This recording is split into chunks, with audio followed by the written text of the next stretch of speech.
Yeah. Aimee Mann? Oh, yeah, We are? yeah. You got no issue with Well, it? you know. You don't hide it?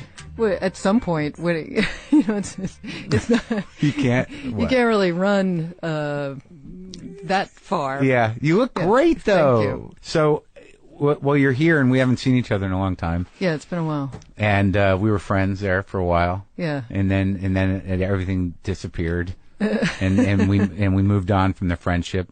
That was a tough time for me. I was just out of a divorce, and I was crazy. And you were very.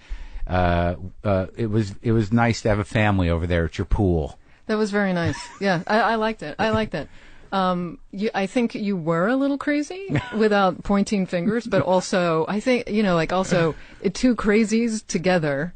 Yeah, it was a lot crazy. Yeah, I mean honestly, you to be perfectly blunt. I feel that you are a little too hot to handle. Oh, yeah. I was. There's a snake charmer aspect to you that Sure. is kind of terrifying. Yeah, well, I've tried to put a damper on that guy. Like he seems to have relaxed a bit. That's yeah. good. Oh, good. Yeah, I had something was going. I was deeply and darkly hungry. Yeah. But that happens. Come on. Trust me when I say that I relate to that statement 100%. Like, I'm trying to think, like, the first time, and I know I've told you this story before, and I think I've talked about it before. I don't remember where, but I always talk about it, that the first time I ever saw you was going into a laundromat on Beacon Street across from the wine press in Brookline, Massachusetts, Jesus Christ. when I was in college. Oh, my God. Because you were, like, around, and you had that haircut, which was like, it was like... It wasn't really, it was like not like a mohawk, but everything was up. Yeah. And then you had like a braided tail. Oh, yeah. And you were very ever present all over Boston in my memory. It was like, I wasn't even sure that I knew who your band was, but I'm like, there's that girl. Yeah. Well, I had my freak flag flying high for sure. But what was your history in Boston? I mean, how long were you there? I went to school there. I went to Berklee College of Music, and almost just by, on a whim. And, just got kind of hooked into the music scene, which was huge and expansive and amazing. And, yeah. And, it just was kind of one thing led to another, and I ended up in this band. What did you study in music school, though? Well, I went to a summer program because I really didn't know anything about music. I could play like 2 Bob Dylan songs on acoustic guitar. Yeah. But there was a summer program that if you could just pay the money and show up, then they'd accept you. And I just worked really, really hard. So I got accepted into the regular And for guitar? I think my major was, I switched it to bass. I was going to try voice, but then I just could never figure out how, when people would try to teach you how to sing, I never got it. But when you were a kid, were you like some sort of wizard? No, were you like not remotely. I would not be one of those people posting YouTube videos of myself, playing guitar. I didn't know what I didn't. Well, I don't think personality-wise you'd be that kind of person. Yeah. Anyways, would you? But I really didn't. I think for me, learning how to sing was just doing it 10 million times. So I learned how to play bass there, but. It was one of those things, like I liked music, but I didn't really know if I had any talent or not. And Can you kick ass on the bass? I'm pretty good, yeah. I mean, I have a good feel. I'm not like I'm not... You're not Flea? I'm not Flea. I'm no Flea. You can't pop. I used to do that until Tuesday. There was popping. I just listened to 2 Teal Tuesday records. I sat there and I listened to them. Wow. I bought them. I came across them in that record store next to UCB, and I'm like, I'm going to see her sometime, and I'm going to have these records. Yeah. But that sound was, I can't even imagine when you listen, or have you listened to them? I haven't. Like in how long? For... decades. But is that a shame closet for you, or is it just part of your growth? It's probably both. I mean, there's always an impulse to distance yourself from stuff you did that you're like, I'm not into that at all. Yeah. I sing in a totally different way. You do. I mean, there was just, I couldn't sing. I feel like that demonstrates pretty well that I couldn't sing. I don't think that's true. I think that the music, the sound of the time, like production-wise, was so specific Yeah. that I think that you just sang to match what was happening. I think some of it was you could never hear yourself because monitors in clubs were so bad. So it was just shouty, like trying to shout. Voices Carry is a huge song. It was very important to a lot of little girls out there. Thank you. Thank you. I have to assume that you, and I'm not trying to be, weird, or I'm not, but I mean, I have to assume you have fans that probably came to you when they were 14. Some, I do. I don't know if my audience now is comprised of that much of There's got to be a Tuesday couple. people. That's never happened to you? No, I mean, Sort of there's some. You changed my life. The second Till Tuesday record just like changed my life. Come on, one. Now, way less than. I mean, Right. I do get comments on. My I think other it's a records sweet more. thing. Yeah, I agree. And do you dismiss those people? It's like, oh, that wasn't. No, me. I don't dismiss it, but nor do I routinely play Voices Carry when I play shows. Yeah. Have you ever? Sometimes I will, depending on if the audience is super awesome and there's a vibe. Yeah. You know how it is. Do you strip it down? Or you do it with the whole band, or you do some weird Strip it acoustic down. version? Yeah, band doesn't know it. Right. Yeah, we're not rehearsing it. We're not. Band's like, this is pretty simple. It's 3 chords. I can follow along. No, don't do it. So but you didn't grow up in Boston, right? No, I just went there to go to school. I grew up in Virginia. Did you run away from Virginia? Absolutely. Like where in Virginia? Like Richmond. Oh, that's cool. Richmond is great. It just never can get its shit together. It Yeah. just like it feels like it's almost. It could have like a little scene. It just can't make it. It just can't make it happen. It still doesn't? Maybe there's a scene that I don't know about, but and I don't visit it very often. But You still have family there? they don't live in Richmond anymore. They live- ran away too? They live in Virginia, in the middle of nowhere. Really? Yeah, but like rural? yeah, Northern Neck. I have no idea anything no, about Virginia. Is it like it's pretty? I've driven through it. It's pretty. Yeah. Richmond, Virginia is a pretty town, but like it seems is. like a lot of those southern cities with a little money. Isn't Richmond's tobacco, right? I'm sure. I that can't it's got remember. tobacco I behind feel it. like I went there, and I think that's where I went to the Philip Morris factory. Is Yeah. that possible? That sounds possible. When did you leave there? When I was 18. Right away. Yeah, You're yeah. like, bye. I went to Boston to go to school, stayed there, never went back. And what year was that? Like 78. Yeah. Yeah. And you just went to school? You didn't go to like start a rock band? Because you're a fucking rock star.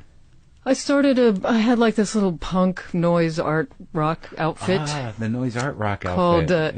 the Young Snakes. Ah. Fortunately, you did not know about that before I came, Uh-huh. or you would be quizzing me No, in I'm a not. more embarrassing way. Is this embarrassing? I think it's perfectly reasonable. You've evolved into this genius, and I think it's important that people know that I saw you at a laundromat with a braided ponytail. Did you live over there? Where was it? In Brookline? Brookline, yeah. I Like lived right in by the Brooklyn. Busy Bee Diner? I fucking love the Busy Bee. There you go, Peter and his son. You remember Peter, the bald guy who owned the place, and I his don't. wife? Everybody worked there. But do you remember the old guy? It was like 80 years old who would come in a black leather skirt. And eat? Yeah. Yeah, there was... That dude? Yeah. No explanation. Yeah. Black leather skirt. It was weird. 'cause Button-down shirt. Not like, not wearing I a do dress. remember that guy. He was like short and he didn't walk very fast, right? Yeah, I remember seeing that guy all the time. And I assumed that it was some sort of problem. He needed... I didn't know that. I didn't There's think, no explanation. Like he needed easy access for his Right. for his pocket for his- catheter. something for That's his it. problem. Yeah. It didn't. Problem. It didn't strike me as like a fashion choice, or he was struggling with any identity issues, or that he was. It really looked to me like I don't know what's going on there. He's not walking too fast, but I didn't remember when he first brought him up, but I do remember he almost looked like an old boxer. Yeah, like his face was exactly. kind of flat. Yeah. So you lived right around there? Yeah, I lived 2 blocks from there. And the wine press, yeah, right? I don't remember liquor the wine- That was that liquor yeah. store right there. Like that big liquor store right on that block. I'm gonna guarantee I never went in there. Really? Yeah, It's not your thing? it was not my thing. Busy Bee. That's about my it. big, yeah. So, okay. And the Superette. So, like, I didn't realize that, like, I was remembering, because I was listening to those records, and I'm not trying to embarrass you, because you're very comedy-friendly. Yes. I'm comedy friendly. Yeah, you've been hanging I'm around a friend of comedy. the alt comedy scene since alt comedy was invented. It's weird. I remember seeing you at the original Largo. Yeah. Me being very drunk. I think I apologized to you for something that I did, and then I don't remember what it was. I can't. I don't either. Yeah, I've let it go, and clearly it didn't have any impact on you. I remember it was at Largo. I was shit-faced drunk, and I walked up to you and Michael, and I said something horrible and ridiculous and inappropriate. Now I wish I could remember. Yeah, I wish I could remember it, too. I don't feel like it was that inappropriate. But it probably... Okay, maybe it wasn't. I don't know. Yeah. But I also realized that the guitar player from Till Tuesday, who I thought was a woman for many years, doesn't he have some connection to Kenny Rogerson, the comic? Isn't his wife married to... His sister was married to him, I think. Right. Yeah. I don't know this comic. I feel bad. He's an old Boston guy. He's hilarious. Old Boston guy that I should know him. But, yeah, I just want to make sure I knew that connection. Yeah. But where did the connection with you and comedy start? From doing comedy, going to comedy nights at Largo. That was it? And just seeing all you guys, yeah. And you just took to it? Cause you stick around. It's got a small dressing room. You go back, you say hi, and you meet people. I mean, it's a small place. It's hard to, after a while. Were you a comedy person growing up? No, not at all. Not at all. I mean, I, in fact, was, had that, I don't know. I never wanted to see comedy. I think, honestly, I probably thought that, people would splash me with something in the front row if I think I thought all comedy was Gallagher or something. You knew you were going to be embarrassed somehow. Yeah. That it was going to be embarrassing. Not comfortable. Right. Yeah. So you just stayed away from it. That's right. But Largo was sort of like this weird creative mecca. Like, you perform there as well, right? Yeah. So that's how it all started. Is that where where did you meet, John Bryan, Paul Thomas Anderson, all those fuckers? John, I met in Boston because we worked together. He was a New Haven guy, and he came up to Boston. He was friends with a guy who owned a studio that I did a lot of work at. So yeah, he came out here first, and a bunch of my friends moved out to LA, and then I sort of followed. There was a Boston crew? Yeah. Of people that, what was the plan coming to L.A.? I mean, did you play at the Rat and everything you did, right? Yeah, I did all that. I played every club in Boston. You remember that guy? Yes, I do. Mitch, he was awesome. Yeah, Mitch with the voice box. I loved him. I kind of loved him. And the matted gray hair. Yeah. What happened to that guy? He's gone. Yeah, he's gone. Do you remember Mr. Butch? I do. Yeah. Oh my God. I have literally not thought of Mr. Butch in like 30 years. I think he's gone too. Oh, really? I don't think it ended well with him. God, Mr. Butch, yeah. Have you been to Boston lately? Not in a while. To play, but not to It's all out. erased. Yeah, and there's neighborhoods that used to be like really dumpy that are like cool. Somerville? Yeah, happening. Yeah. Whoever thought Somerville would be anything. Somerville was like it was almost like it was the building equivalent of cancer. Yeah. It was like, it literally, it felt malignant to me. That like, I felt like I lived there for 2 years. I thought I was living in a cancerous lung. Yeah, there's sort of clapboard houses that really with a chain link fence around the tiny yard. Yeah, and there was, I just remember cigarette smoking everywhere. It was the first time I came in contact with the Dunkin' Donuts big one. Like, I remember when Dunkin' Donuts first started making these coffees, and I had to have it. It's all Somerville related. Yeah. I was there when Red Bones opened. And then I moved away. That was the beginning of it. That was the beginning. So, all right. So let's talk about the shift from being a post-punk pop goddess. Thank you. To this amazing empowered singer-songwriter lady. Can I do that? Can we? Oh, yes. Please. Because the difference between there was 3 or 4 years between the last Till Tuesday record and your first record. That's probably true. Yeah. Well, we got into one of those,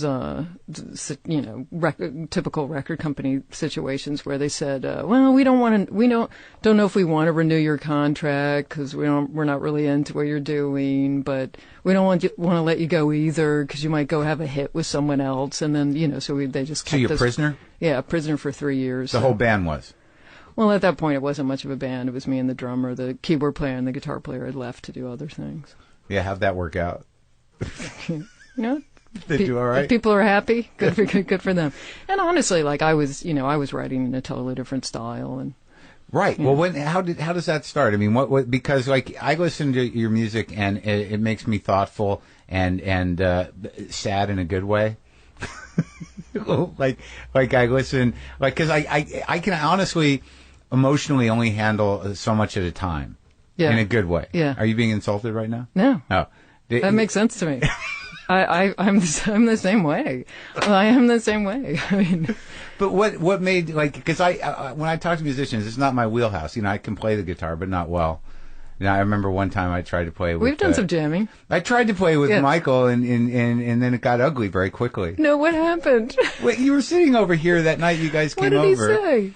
Well, nothing. All I know how to do is noodle with blues and play dumb blues leads. It's more than I know how to do. I can just play chords. Right. At least you can noodle. Yeah, but they're great. And I remember I was noodling, and Michael was like, yeah, there's that, and there's all. There was this He's a tough customer in every respect. Well, I'm sitting here with two pop wizards doing my sad country blues licks, feeling very small. I was beaten down by the pop cock that night, is what happened. The chords won. I can sadly, like Michael has, he's got a face that can that really sort of put you in your place, because his face is so immobile, and he keeps such a straight Not an face. easy read, that Michael. Not a read. There's no read. How long have you been married? 15 years. That's amazing, isn't it? It's amazing, yeah. How did you meet that guy? I think through a producer that we had both worked with. And does he influence you?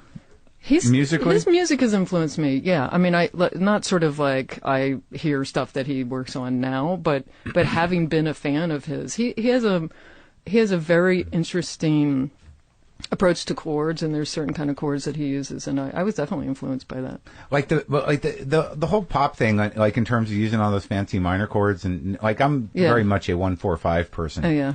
I'm just a blues-based. I got to stick minor in. I got to stick some minors in there. There's always that weird curveball minor where you're like, oh, where are we now? Yeah. And then you have melody and all that stuff. I mean, who were the primary, when you were younger and starting to come into your own musically? I mean, what were the bands that were like, holy fuck, I need to do that? I was more interested in the kind of great songwriters, and it wasn't really about the band and the spectacle of the band for me. So I love the Beatles, obviously, but I didn't really care that much for the Rolling Stones.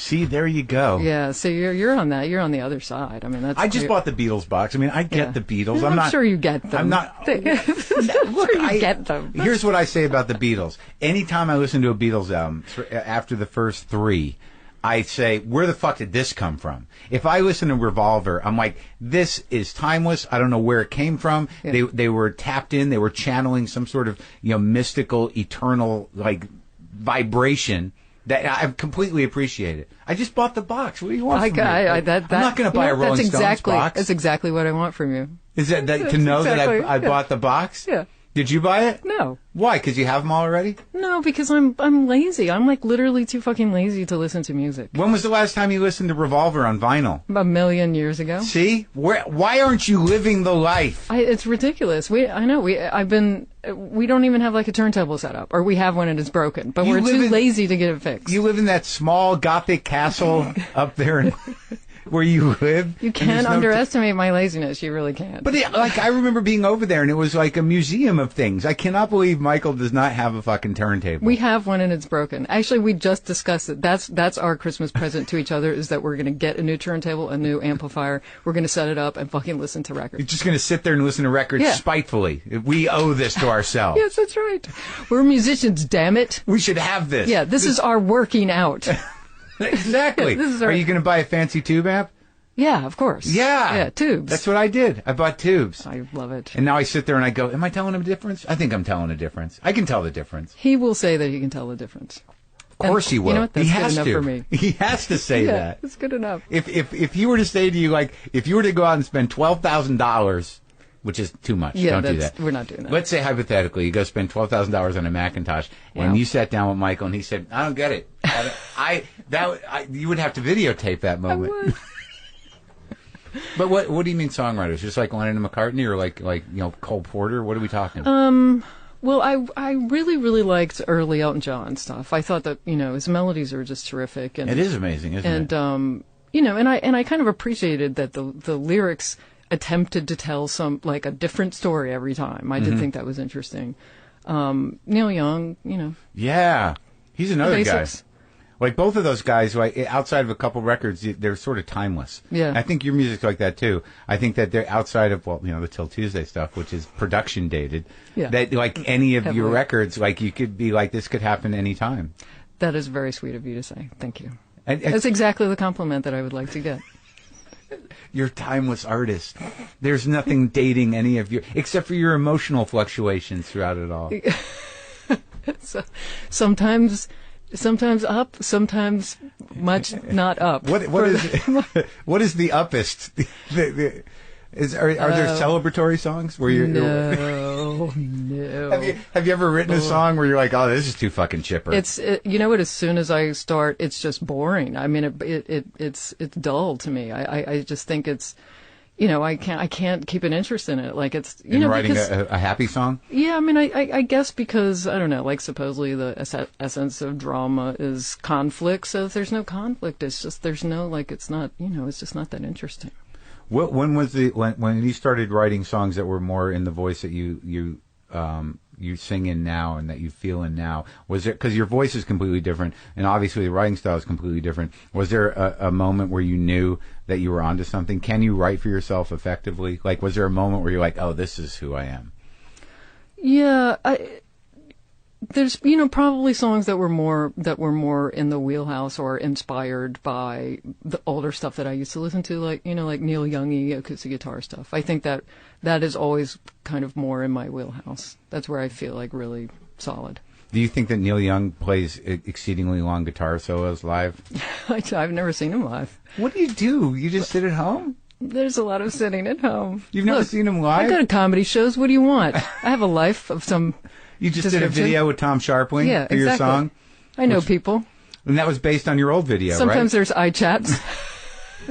I don't even do that anymore. Sometimes there's Twitter with Dave Anthony. I used to iChat with you back in the day. Sometimes he says something horribly insulting. I'm all worked up because of him right now. Yeah. Like I know that there's just a nightmare going on in my Twitter feed right now. Yeah, I keep hearing you're getting alerts. Yeah. And you're twitching every time the alert happens. Where are those coming in from? Do I have is it my phone? I hope it's not mine, because then I'll feel really terrible. Well, yeah, my computer, it must have been mine. Yeah. I apologize. So, all right. So, what about that Sharpling video? That was a riff on the old days, right? You know what? We're both friends with Sharpling. I think he is the fucking greatest. Yeah. I think he's the greatest. I think he's got the greatest ideas. He's great to work with. But I watched the videos. Awesome. That was the one in John Hamm's in it too, right? Yeah. And it was a takeoff on your old music video, Yeah, it was right? a shot-by-shot remake of Voices Carry. Yeah.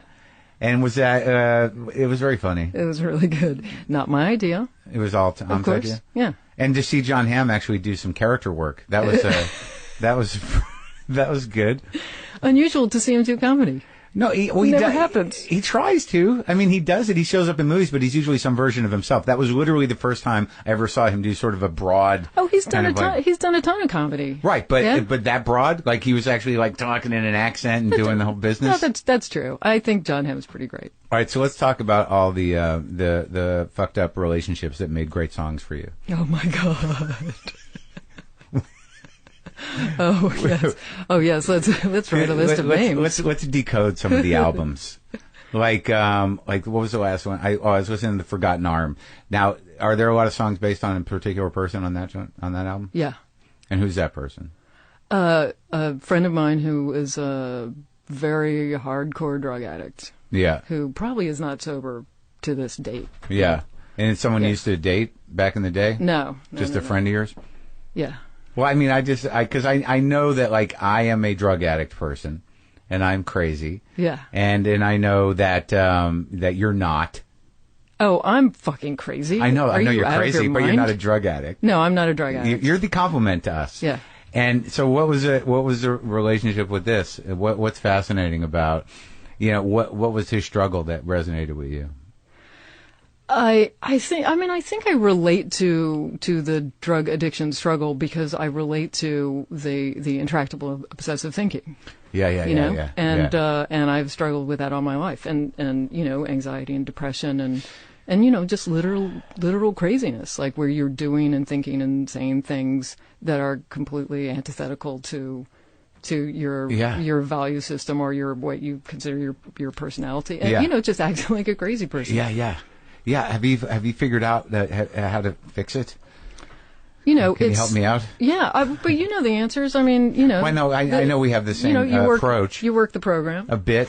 But like the anxiety thing, I mean, do you find, like, do you experience prolonged depressions? Or, because I've decided that my anxiety actually causes me to be overwhelmed and then, like, manufacture depression. Oh, that's interesting. Like, I don't feel like I'm clinically or chemically depressed. I feel like I get so consumed with panic that I literally go into some sort of weird seizure. I think, and that makes total sense, because I think what happens is that anxiety, when you get so overwhelmed, it shuts your system down because it thinks that depression is going to keep you, you know, help you go under the wave, and right. you know, and shut right. you down, and almost like a kind of a hibernation. Right. Yeah. And so that happens to you too? I've experienced. I get overwhelmed very easily, so I have to be really careful. You know, it's. I mean, some of it is, you know, self-care. You don't stay up late. You don't get overwhelmed. You don't get involved in overly intense, you know, you keep the intensity at bay. Yeah. I mean, you know, it's like you have to be really careful. You have to be, you know, thinking. It's exhausting. Yeah. Your feelings follow your thinking, so you have to be careful about what you're thinking. No drama. Well, good luck. I know, it's hard. It's really hard because drama is very distracting. And if you're depressed or anxious, you think drama's going to be like it. Drama feels like an answer. But it's not a conscious decision like that. Nope. Right? No, it's just happening. All of a sudden you're yelling happens. And there's something broken and someone's crying. Yeah. And you're like, how'd we get here? Yeah. And you're like, I don't know, but I feel relieved and apologetic. Yeah. Do you guys fight a lot? No, you know? We're not fighters. I'm not a thrower. No fighting? Yeah. But the drama is always just internal, you know, obsessing about stuff. Do you use, like, songwriting and the poetry of it all to sort of, you know, live the drama out in a safe way? I don't know. I don't know if it works that way. I mean, I do think that there's something that's positive about writing about it, if only to kind of delineate what you're really feeling and thinking. Do you write every day? I've started to, but I never did before. Just in the last couple months, I make a point of sitting down and doing a little writing every day. Not on tour, but when I'm at home. Is it journaling kind of stuff, or is it like actual songwriting? No, I pick up the guitar and I actually work on stuff. Yeah, I don't write down anything in a journal or a notebook anymore. Those days are behind you? Yeah, I just don't. Because I don't know. I think it's kind of because it's not about the.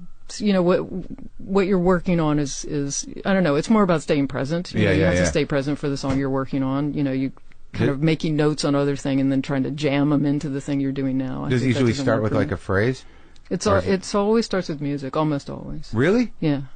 So you get a melody first? Yeah, because the music puts you in a mood, and then you're like in that mood, and then it's easier to write about it. Like it's almost, you know, this kind of, you know, recall. But see, that's why it's dangerous, because if you come up on a piece of music that really triggers you in a certain direction, I mean, I can get into a weird place. It's not, you know, yeah. Like just because of the tone of it? Yeah. Or the feeling of the chords? Like you can, because it has that effect. I mean, there are songs, like, because I'm not a huge... You get triggered. Yeah, I'm not a huge, well, triggered's a sort of the clinical phrase for inspired, I think, on some... I'm going to say that it's at least half trigger, like maybe part inspiration, but part trigger. I mean, I have to be careful, because sometimes I have to go, you know what? This is great, but it is not worth it to get into some weird crying jag, because suddenly, like, I'm back in 1963. Really? Yeah. Just from chords? Yeah. Oh my God. I'm not saying it happens a lot, but it's definitely happened. But can you identify where you go? Yeah. I mean, you know, it's funny because a lot of it is like, you know, when you tell somebody a dream, and then you hear the words come out of your mouth, and you're like, Jesus Christ, that's so obvious. Like, but you know, when you're having the dream, it doesn't seem obvious. It's kind of like that. You know, I'll write something, I'll write a line, I'll sing it back to myself, and then go, holy shit, you know, and it just is like this sort of obvious, heartbreaking thing that I have to set aside. Like what? Like in your mind, I mean, is like, because I definitely know some of my first experiences with feeling, I don't know if I could identify trauma or not, but there are certain chord progressions that used to consistently take me to another place. Yeah. And it was a relatively comfortable place, but it wasn't a happy place. Yeah. And I don't know, like there were songs that I would hear when I was a kid that would, literally, make me cry. Yeah. Because of the story. But for me, like, I'm a big chords person. Like, I'm not a big listener of words. Like, I have to be moved by the music. And certain things just, but I rarely can identify a place that they take me back to other than just a feeling. I think it's probably more a function of writing it yourself, and then you write it and you read it back, and then you're like, obviously I know what that refers to, even though when I wrote it, I just thought it was a line. Well, what was your childhood like? What did your old man do? He was in advertising, but, my childhood was pretty fragmented. My mother left when I was 3 years old. There was a lot of drama around that because she ran off with a guy and he was married and they took me and my father didn't know where I was. And it was just like a lot of... Really? Yeah, there was a lot of drama. How did that play out? I was eventually found and brought back, but, it was probably like 9 months later. And so you were a 3-year-old. Yeah. Your mom kidnapped you with this dude that she ran off with, who was also married, and took you to another state, or? Out of the country. Really? Yeah. Am I supposed to know this? No, I mean, we mean like, should you not know it? Well, no. No, I mean, like, I don't know if we ever talked about it before, but I don't think so. I don't know. That's like so this is from Virginia. Yeah. And where'd they take you? I think we wound up in England, but I think we spent some time in Germany. I remember being in Amsterdam. What was the plan? I don't know what the plan was. I think he was going to get a job. The guy was. And just move. Yeah, they were moving there. Just overnightish. Yeah. Did they both get divorced before they did this? I don't think so. Wow. And he took his kids because he had kids. Yeah. So it's like, here's your new family. Yeah. Do you have brothers and sisters? I have a brother. And he didn't get taken? No. But he was older. How much older? And he's also, like I was a very tractable child, and he's the guy who sees stuff and tells it like it is. So I think it was probably been not a great move, if he was taken along with that. I mean, he would have found a phone and called somebody probably. Is he around? Yeah. Oh, does he live over here? He's in Virginia, or he's in D.C. Are you in touch? Oh yeah. You're good? Yeah, we're good. So wait, so now I'm a little fascinated with the backstory. It's here. a crazy story. Well, I've only gotten the beginning of it here. So that you're kidnapped. You're taken abroad. Yes. By your mother, who's had enough, and run off with this man. Yeah. Was this a guy from the neighborhood? Somebody that your father knew? Somebody who worked for my father. Oh my God. I know. It's there's a lot of drama. There's a lot of drama in it, Mark. All right, so did someone have to go international to get you?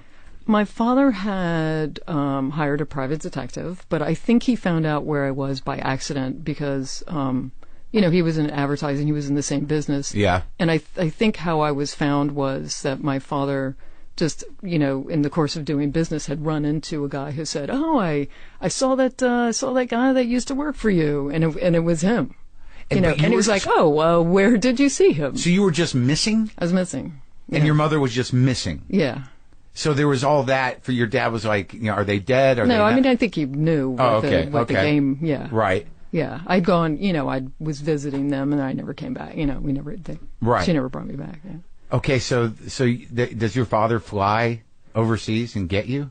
I don't know. I think she flew back with me and then I was taken to my grandparents for a month, which is crazy. Like, I mean, it's all fucking crazy. Have you ever kind of like sat them down or him down and gotten the deets on this thing? Yeah, he told me most of this. She obviously doesn't. I know her now, but I didn't. I sort of didn't really see her until, I got back in touch with her in my mid-20s. But she obviously doesn't really want to talk about it. So she was out of the picture that whole time. Yeah. Oh my God. Yeah. And it's bananas. Oh, here's another detail. Yeah. I think we were all staying at a hotel or something, and I was 3 years old playing by myself in the parking lot, and he hit me with a car and knocked me unconscious. The other guy? Yeah, the guy, the boyfriend. On purpose? I probably not. Oh my God. Probably not. But he did yell at me for causing an accident. For being in the street in front of his car. That's right. So that is some that I've never heard of child abuse where the child was hit by an automobile. You were not just hit, you were hit by an automobile and then blamed for that. Yeah. Well, look, it was only a VW bug. Oh, so what you could have won. I could have. You should have stood up to the car, kid. I know. I was wearing my Superman outfit. So he was just testing. Yeah. He was testing you. Are they still together? No. So, okay. So you grow up with your dad. Yeah. Who's a good guy. Yeah, he's a good guy. He took care of you. And he got remarried and she had a couple of kids. Yeah, it was like chaos. But was she all right? Yeah. And now, how about these half siblings? Do you? I'm friendly with them, but I don't talk to them very often. But you're closest with your brother. Yeah.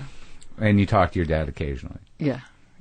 Did you sort it out with him? Did you was there ever a sort of sit down? Cool. You're cool? Yeah, we're cool. Isn't it weird when people ask you stuff like that? Like, so did you ever resolve that with your parents? How do you do that? Yeah.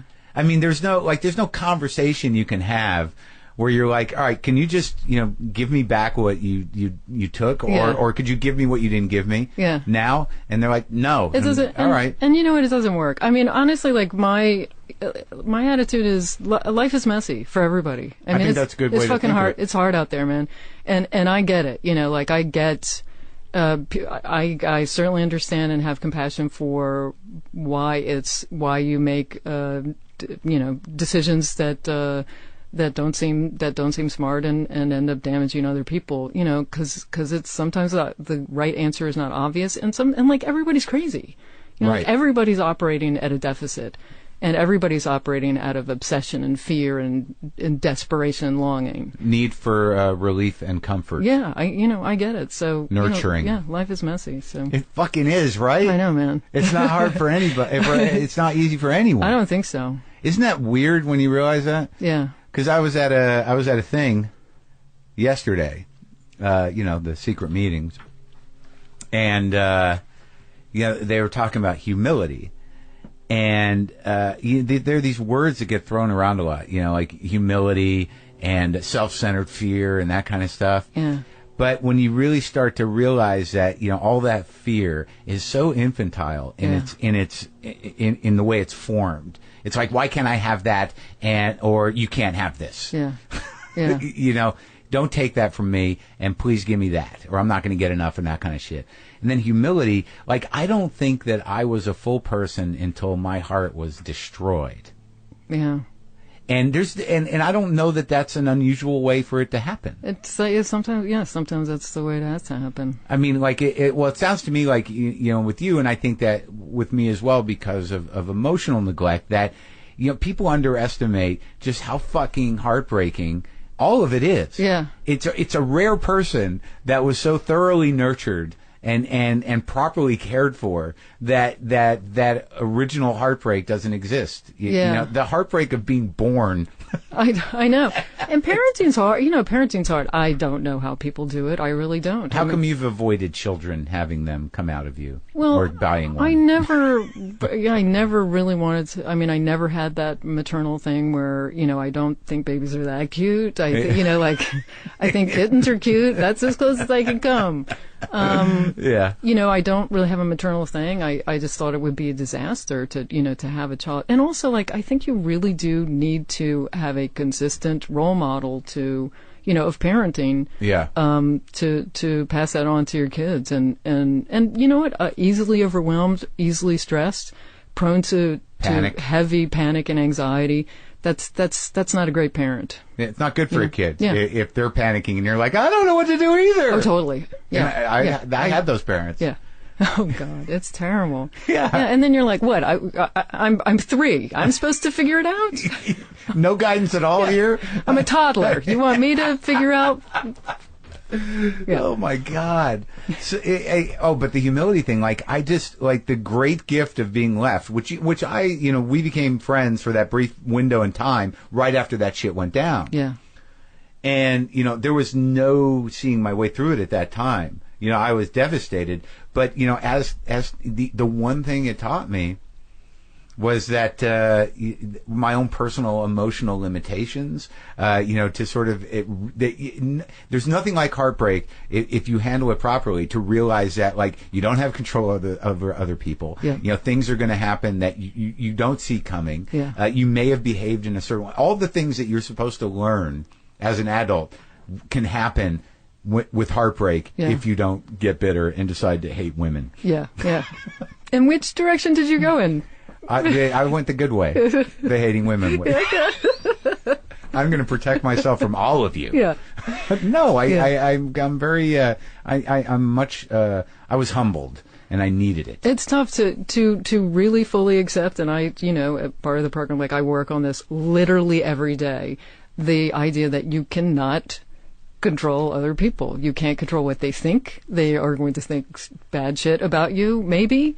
But you shouldn't assume that or decide that that's happening. But you just can't. But you can't control it. Like it's not up to you. And the other thing that the way to look at it that helps me is I go like, look, people deserve the dignity to have their own thoughts and feelings, even if they're negatively about you. But why do you assume that people are being negative about you? It's when it is, or when there's like or when there's a fear. You know what that's like. No, I do, but a lot you of say something, you're like, oh my God, they think I'm a jerk. What can I do? And you're like, you can't do anything. But that's still something you're making up. You make amends, maybe. But you're making it up. I mean, most of the time, I think people are like, that guy's a dick or that guy's this, and like, you know what they're thinking about? Themselves. Yeah. I mean, rarely, unless you have a tremendous amount of very focused, horrible charisma. Do you like, leave that big? I happen to have those things, but do you leave an impression that's really contemptible? But suppose, I guess my point is, well, what if it's true? What if they do think you're a dick? I mean, sometimes the answer is they do think you're a dick, and you just have to accept it and say they're allowed to think that. Really, you can't try to sell them on another way? Like, no, but you don't know me. That was the one. But it's the striving is exhausting, don't you think? Like the striving and the maneuvering and the manipulating. Like, how about if I dance over here? Like, what about this joke? Or suppose some flattery. Suppose I stick that in. Or how about I bond? What about eye contact? Yeah. Maybe that'll. Yeah. Oh, we're so self-conscious. Yeah. Well, that's not a terrible thing, though. I don't know. I think that self-awareness is good. Yeah. Self-consciousness. Yeah. That can be a little bit of an obstacle. So, self-consciousness to me is the worrying what other people think of me. And then self-awareness is like being aware that I'm worrying about it and accepting that I can't change it. Right. But what about the other part, which is like there's a real good chance that I'm manufacturing all of this and that person does not think these things at all. Yeah, I guess just accepting that, accepting the word, that like maybe it is true and maybe it's not, but you have to accept it either way. Yeah, that to me that's the comforting. Other part, yeah. I just can't imagine that there are people actively hating on you right now. No, but it's like you want everybody to think you're awesome. You know how that is. It's awesome or nothing, Mark. Yeah, I know. I've let some of that go. I'm just trying not to, to die broke and have health insurance. That's the big agenda. And also trying to manage, my girlfriend somehow. I should be going to manage. Yeah. You know that, the managing thing. Managing managing and control. No, I can't. No, I have no control, but I think I can apply some management skills. Is that wrong? We have a program for this. I know. I've avoided it. I hold it responsible for destroying my marriage, which needed to happen. I'm adverse. I'm Al-Anon adverse. Yeah. All right. So you're 3 years old. You get abducted. You're brought back. Yeah. And your dad's like, okay, your mom's crazy. No, he doesn't talk about it. But even then, like there's growing no up, conversation. there's zero. Yeah, there's not any conversation. So as a child growing up, knowing that this mother is elsewhere and you're not in touch with her at all, I mean, what was the narrative in the house? There was no conversation about it. There was no She's narrative. just gone? Yeah. But you knew she wasn't dead. Sort of. Yeah, I guess. My response, my pathology, if you will, is dissociation, and I was just in a profoundly dissociated state, and I didn't do a lot of thinking about it or wondering. I was just sleepwalking through most of your life. Yeah. Wow. So you were numb. I'm trying to understand. So you just, in all ways, that the trauma of whatever happened when you were like 3 kind of disassociated you from everything. Yeah. Because it just shattered your world? I guess. I think that just being separated from a parent induces this real paralyzing fear because you feel that your life is really dependent on your parent being, caring about you and Right. literally feeding you. Right. So and I think just the interruption in caregiving was very tough because when I left my father, I didn't see him for 9 months, which is an enormous amount of time for a three-year-old. Yeah. And then when I came back, he was kind of like a stranger. And then I didn't see my mother. So I think I just had that thing of like, I felt very, very untethered from people. I didn't know how to connect to people in any kind of way. Uh-huh. And, so that's, Do you have abandonment shit now? Oh, huge. Yeah. Yeah? Yeah. I mean, it's like I deal with it and process it all the time. But it's always like encroaching. Like it's very easily triggered. Well, because it seems like even in the tone of your music that there is that, it's hard to tell, but like no one sounds like you. And it's not just about the way you're singing, but just the way the chords are and the way the sound of it is. And it's like hearing the story, it kind of makes sense that you've created this own space. And it's not a longing. It's almost like an acceptance of a heavy-heartedness. Mm-hmm. Is that possible?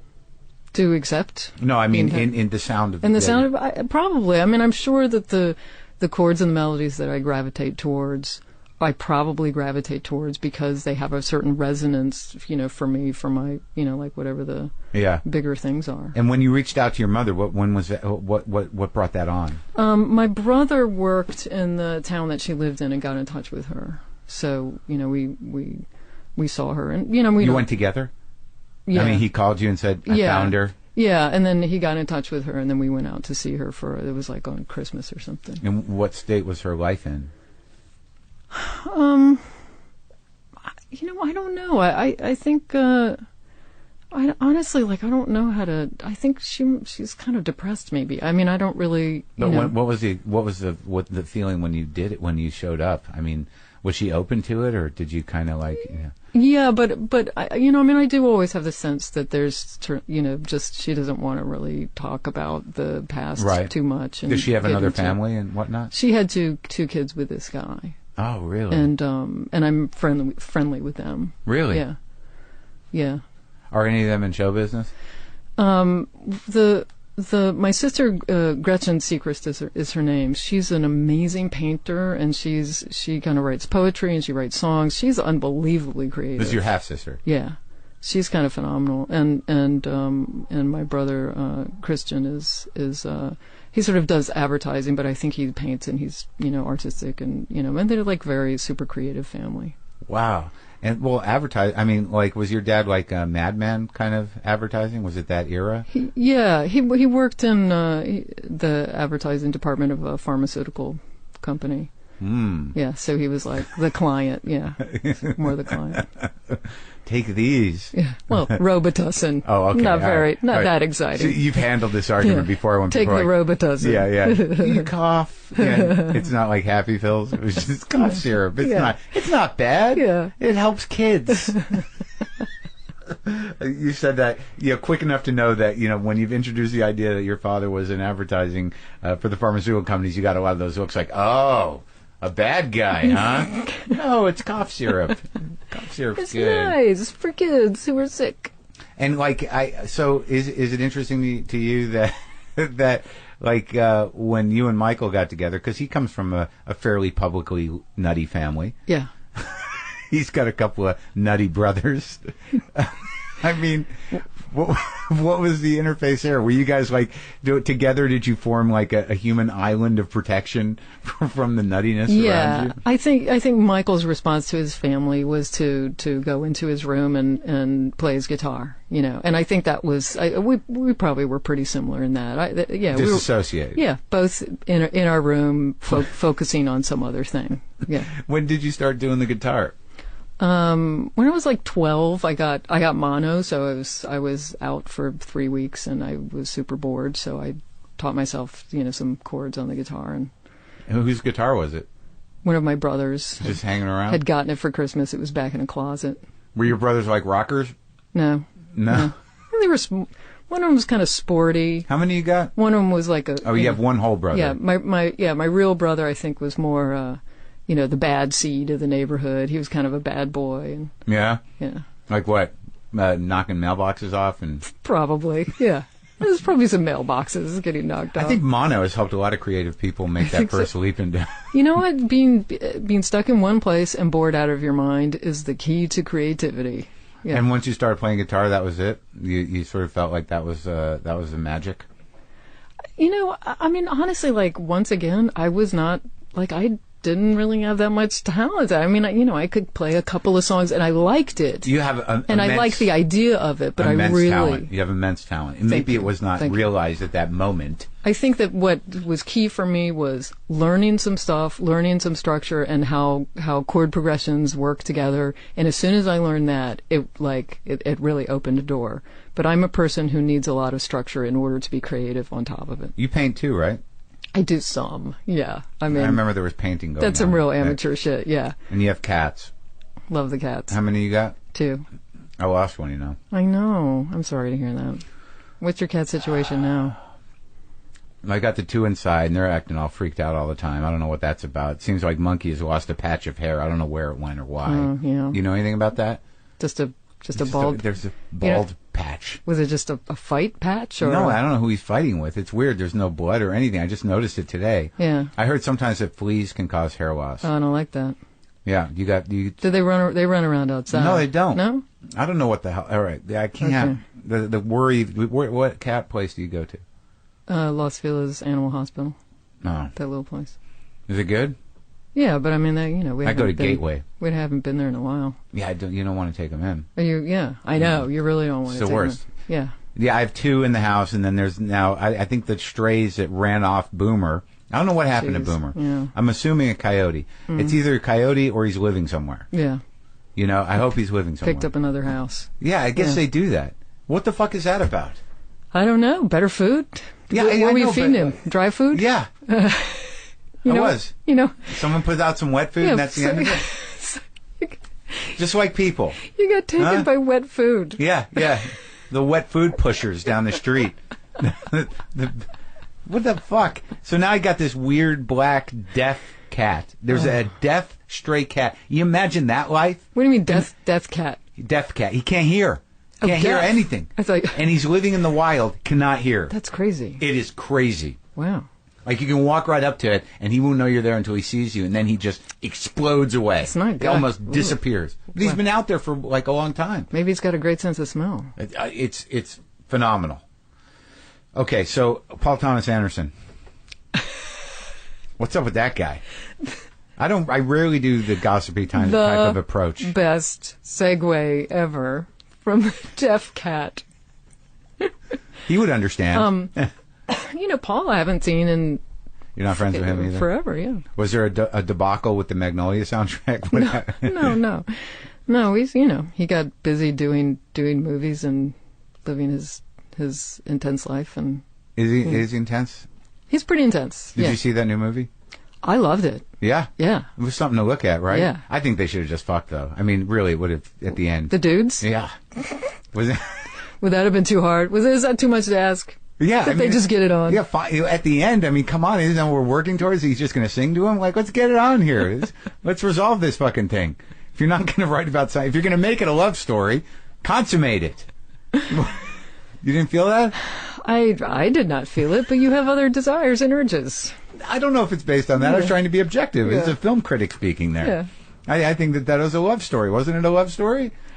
I think... The Master we're talking about. I think there's a lot of themes of father and son themes in his stuff. Yeah. And I think that's more what it was. Yeah. And what about what's Michael working on now? He's scoring Girls.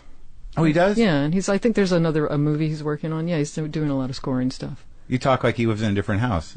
He's kind of. Yeah, he works at home, but there's definitely a shut-in aspect. Yeah? Yeah. I saw you guys the other night. He seemed chipper. He seemed all right. He's less hermetical than he used to be. Yeah? Mm-hmm.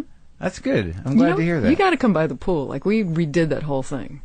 It's a whole different. It's a whole different situation back then. I thought I was persona non grata there now. Between the fallout with Morgan and, you know. But now that you're not like the whirling tornado of crazy. Oh, yeah? Yeah, now that you're all mellowed, yeah, right? I can come relax at the pool again? Come relax. You guys brought me in like I was a stray cat. Morgan led me over there. She led you over like you were a stray cat. Are you guys still pals? Yeah. It was almost presented like, this is Mark. I'm going to bring Mark over. He's having a tough time. You got to help him out.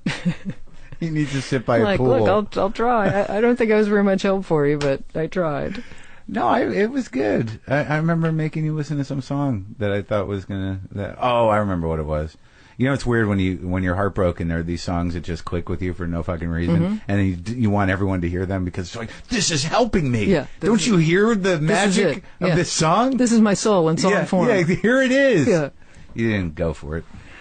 What was it? I don't remember. It was like I was listening to a few songs, but I think the one that was killing me at that time was some weird Lindsey Buckingham song. Oh, that rings a bell. That, it's just like this really intense guitar, and then he just ends up primally screaming at the end. It's just a scream. Yeah, it's like, don't you get it? This is me screaming on the inside. This is helping me and right now. And the outside. So, all right, a couple other questions. A couple other things. Okay. I watched The Big Lebowski the other night, and you were there without a toe. Yes. How did that happen? What are those guys like? I can't believe I'm doing this with you, of all people. Like those Coen brothers, huh? What the fuck? Well, as I, of course, saw them for like 10 minutes. How did they pick you, or did you go in on stuff? I auditioned, yeah. Paul Thomas Anderson's girlfriend at the time was one of the casting directors on that movie. Yeah. And she called me up and she said, I don't know if you'd be interested in this, but somebody suggested you for this part. Would you want to come in and read? And I was like, of course, you say yes, even though I don't know what I'm doing. Sure. But why, why not? Yeah. It's in German. And it's playing the part of a nihilist, which I translated into need not show any kind of feeling or emotion. Yeah. That sounded like my acting skills. Uh-huh. Yeah. And that's how it happened? Yeah. It was just a casting. Yeah. I went in there and read, and they were like, all right, let's do it. And how do you like your new record? I do. I'm very pleased with it. What's your favorite record of your records? Like, if I were to go down the list of your records... I think Lost in Space has a really interesting sound. I think it was produced in an interesting way and is super dark, but I really like it. You know what? I like them all. Who's responsible for it? How much does a producer bring to the table? Like, I don't know who produced all these records, but how many different producers do you work on? Do you work with a different one every one, or have you worked with three? Like, there's like three of them. Yeah, like John Bryan did the first two, and a guy named Michael Lockwood, who I'd played guitar. He'd played guitar for me for a long time. Did Lost in Space, and I produced one of them. And who did The Forgotten Arm? Forgotten Arm, which is Joe Henry. And Paul Bryan, who is in my band, he plays bass. He produced this one and the last one. And John Bryan, he's another guy. He's like this wizard. Are you friends with Fiona Apple? We're friendly. I don't have her phone number or anything. Have you listened to her new record? I have not. It's some raw shit, man. I bet. I think Fiona's like a real genius. I think her lyric writing is just unbelievable, and has been since she was like a child. So it's, I'm very, very impressed and envious of that. But the common thread is that, she's been through a lot, and like as we are discussing, like when you have trauma in your history, it's, it takes a lot of work to get to normal. Yeah, to get it under control. And with John Bryan, what makes him so amazing? Because I know, like, I just wish I was more familiar with everything he did, but I know he's sort of, anytime he's spoken about it, it's like, oh, he's a genius. Yeah, he can play just about any instrument, and I've seen him, pick up instruments, and within 3 days, like pedal steel, within 3 days he's mastered it, which is like the craziest, weirdest instrument I can't even imagine. Yeah, because you got to make there's a lot going on. So he's like enormous amount of facility. His ear is incredible. For me, the best thing about him is that he has an unerring sense of melody that he brings to every part that he plays in any kind of instrument he plays. And when you say that, that means like melody that sort of follows through and completes itself? Just it's yeah. I don't know if I can really explain it. Right. Just in any kind of solo, it'll it sort of follows. It kind of follows a path instead of just a noodle. And how much does the producer guide the sound when you're when you're working in the studio? Like if you're working with, like you did 2 albums with him, how come you didn't do more with him? John, John's like another guy. I don't really see. I think he's just kind of moved on to another set of friends. I mean, we wrote a bunch of songs together, and I think we write really well together. So I would love to write with him again. He dictated the sound. He played almost everything on my first solo record. So so he had a lot to do with the sound, and sonically and just instrument wise and parts wise. So. But when you're working with guys who play with you regularly, it's more collaborative, and they understand you more. Yeah, I mean, a lot of it is just that I have a sound in mind, and then we figure out together how that happens, and then they have to do all the work to make it happen. Getting the band together, directing the band, or figuring out who plays what. And how much are you touring? I did. I was up for about 7 weeks, like 3 weeks, and then 4 weeks. I'm going to do three weeks in Europe in January. Where do you go where you're like a rock god? Are there places where you're like, oh my God, who are these people? They're like, we played a couple shows. We played a show at the Town Hall in New York, and I was like, I can't believe what I'm hearing. Where people just cheered when I walked on stage, and it really was like, I can't believe that you guys are here cheering for me in this way. Oh, it was great. Yeah, and really great. How do you take care of yourself on the road? I mean, that's tough. What's the big threat?